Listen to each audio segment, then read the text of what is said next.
pamamaalam ni Mrs. kay Mr. Dear asawa ko, Hon, madaling araw ka na naman nakauwi galing sa mga kaibigan mo.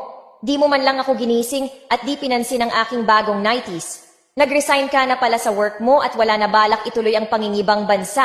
Wala ka talaga pangarap sa buhay.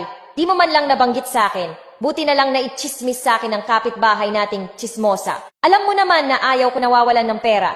Takot ako magutom at di ko rin pinangarap na habang buhay manatili sa maliit na bahay na to. At iyon ang ipinangako mo sa akin. Huwag ka sanang mabibigla. Sumaman ako sa kaibigan kong si Kirby. Mabuti pa siya may pangarap na mag-abroad para maging maayos ang buhay. Salamat sa lahat at huwag mo na ako hanapin pa. Paalam, asawa mo. Sagot ni Mr. sa sulat ni Mrs.